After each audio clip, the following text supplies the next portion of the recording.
Retornando com essa entrevista, que eu sei que vai ser uma das de maior audiência do ano, com o deputado e ex-prefeito Jário Ataíde. Ô Jário, uma outra pergunta que está aí na boca do povo.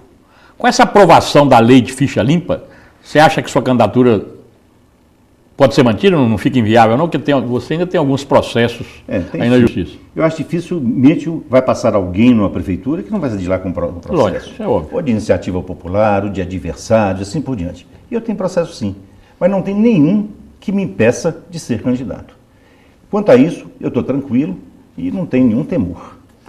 Aquele não é nem processo, as contas do seu último mandato parece que não foram aprovadas pela Câmara. Não, isso não pode causar problema, não? Não é conta do meu último mandato, não.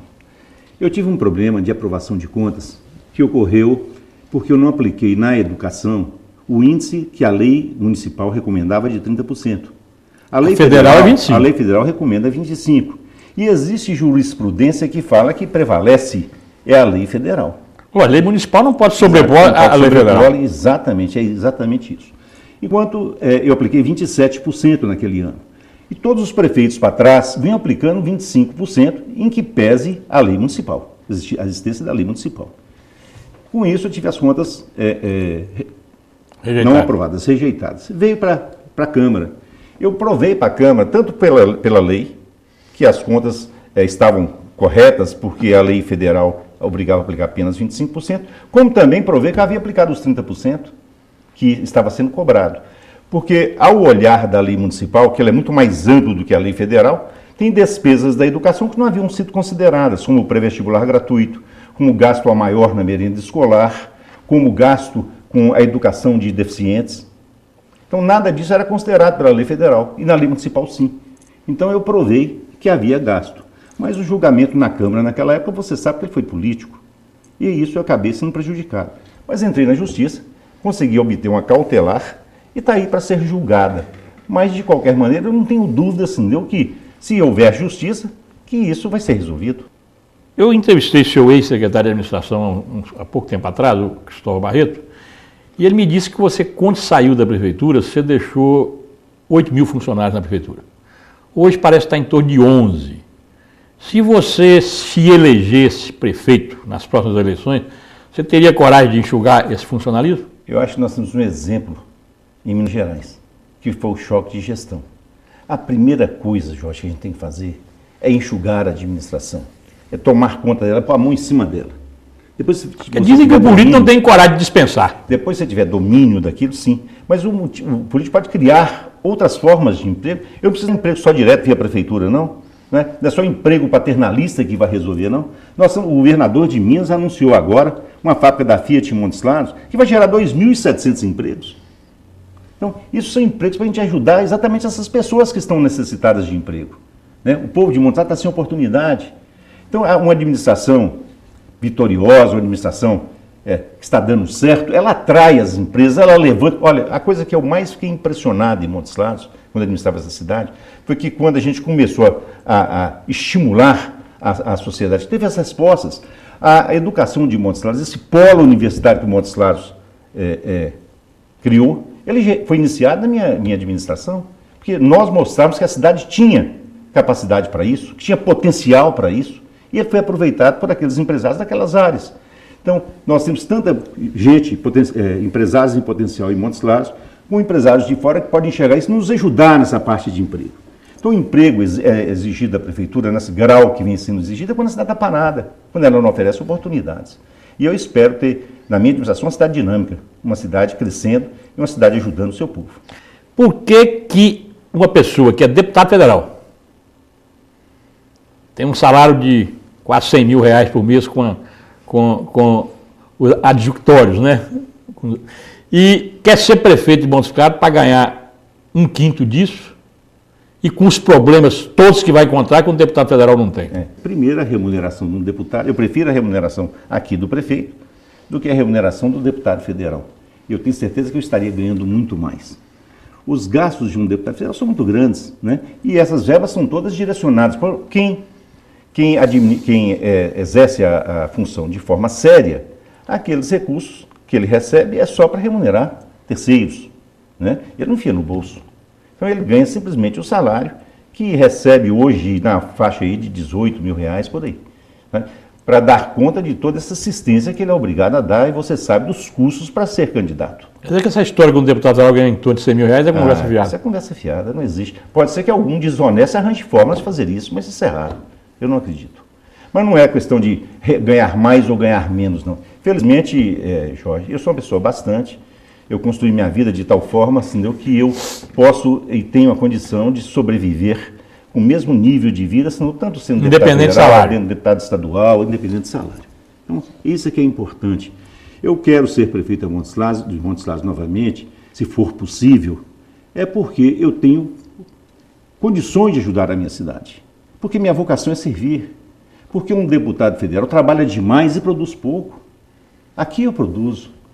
Lá a gente só faz o que o governo quer, você sabe disso. A base do governo, nós somos 513 deputados, a base do governo é de 430 deputados, quase a totalidade. Você com oposição não tem condição de fazer praticamente nada. E libera muito pouco.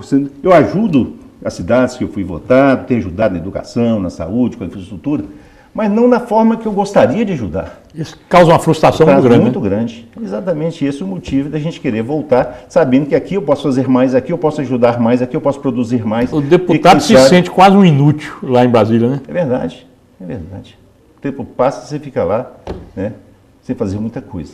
Ô Jair, eu acho que você tem consciência disso, que você vai encontrar uma prefeitura muito endividada. Como é que faz? Você já deu a fórmula aqui no início, que tem que fazer um choque de gestão. Você tem que tomar conta dela, administrar bem, pagar essa dívida, você vai poder crescer. Não tem outra forma, não. Foi assim que eu fiz da primeira vez. Quando eu entrei na prefeitura também, naquela época, a prefeitura tinha uma situação que não era confortável. Primeiro, eu preparei, levei quase 2 anos preparando a casa, né, preparando a prefeitura para poder produzir, poder crescer e fazer as obras que o povo de Montes Claros necessitava. Fiz mais de 300 quilômetros de asfalto nessa cidade. Mais de 300 quilômetros, Jorge. É quase daqui a Belo Horizonte, com recurso próprio. Eu sou o único prefeito, Jorge, que fui prefeito de Montes Claros sem tomar, a qualquer título, um tostão emprestado. Você nem endividou a prefeitura, nada. Um tostão emprestado. Eu abri aquela avenida ali, no centro da cidade, entre o bairro do Melo, o bairro Jardim São Luís, e o bairro Todos os Santos. José Correia Machado. José Correia Machado. Passando no centro de Montes Claros, não tem um precatório, uma pendência ali. Eu conversei com os proprietários todos, acertei tudo. Né? Eu consegui construir o Anel Leste aqui em Montes Claros. É porque o prefeito Tadeu Leto esteve aqui há poucos dias, nesse programa, conversando com a gente, e ele disse que a dívida da prefeitura é muito grande, porque os prefeitos passados, inclusive ele, endividaram muito a prefeitura. Que a prefeitura hoje, inclusive, não tem nenhuma capacidade mais de endividamento. Eu desafio qualquer prefeito, qualquer autoridade do assunto, demonstrar que eu deixei uma dívida feita por minha administração em Montes Claros. Nos 8 anos? Que eu tomei um tostão emprestado a qualquer título. Né? Nos 8 anos. Eu sou o único prefeito que não tomou, o único desses que você conhece para cá, que não tomou um tostão emprestado e conseguiu fazer. Conseguiu fazer. Isso é que é importante. Porque não adianta eu não tomar o dinheiro emprestado, eu não ter endividado a prefeitura, mas também não ter feito nada. Eu consegui administrar o recurso da municipalidade, o recurso da prefeitura. E investir, como eu disse para você, em diversas áreas, mais do que a maioria dos... É tanto que o povo hoje tem essa lembrança de que dos últimos prefeitos, você foi o que realizou obras importantes para a cidade. Tanto que é isso que te faz liderar essa pesquisa, né? É isso. Mas, senhora, como é que a gente procura? Eu falei que nós temos que administrar... E não vai aqui nenhuma adulação, não. Eu falei que nós temos que administrar o hoje, enxergando o amanhã. E esse enxergar o amanhã e administrar o hoje, eu acho que a maior obra que eu fiz, você perguntar, das obras que você fez, qual foi a maior obra que você fez para Montes Claros? Eu não teria dúvida de te responder. Foi a obra social. Foi fazer o homem crescer, melhorar de vida. Foi tirar as pessoas que sofriam da rua, os mendigos, para ajudá-los, para resolver o problema deles. Foi ter colocado aqui quase 5 mil crianças em tempo integral na escola. Né? Foi ter resolvido o problema do camelô de Montes Claros. Então, são atitudes desse nível que faz uma administração crescer e melhorar, né? Mas, fora isso, você lembrou o anel rodoviário leste? Imagine se eu não tivesse conseguido fazer aquele anel naquela época, que liga a estrada de Belo Horizonte à estrada de Francisco Sá, né? Só essa obra que pouca gente sabe que foi feita na minha administração, e foi uma luta para conseguir com o Eduardo Azeredo, que era o governador da época. Né? Você fala isso, tem um shopping popular, tem as avenidas, tem o projeto de saneamento de Montes Claros. Nós só conseguimos esse projeto de saneamento, que foi concluído na administração seguinte. Ele só foi possível porque... A renovação da concessão para a Copasa, exato. Né? Porque o presidente da Copasa, sabe quem que era naquela época? Era Rui. E Rui era um empresário que era dono da fábrica de cimento, morou aqui em Montes Claros. Na fábrica de parafuso. A fábrica de parafuso, dono da fábrica de parafuso. Uma pessoa que tinha amor por Montes Claros, que havia morado aqui. E eles, como presidente da Copasa, entendeu que deveria ajudar a nossa cidade. E com isso nós fizemos um convênio altamente benéfico para a cidade, que nós adiantamos muito na nossa época, mas que foi concluído na administração posterior, que é a estação de tratamento de esgoto, que Montes Claros não tinha, né? É verdade. E isso prejudicava muito o Rio Verde, inclusive, né? Verdade. Pois já, nós vamos para mais um intervalo comercial, retornamos logo em seguida, e a pergunta que você vai me responder de início no próximo bloco é a seguinte: com a sua experiência como deputado federal, você acha que é possível buscar recursos de fora para Montes Claros? Você nos responde no próximo bloco. Um minutinho.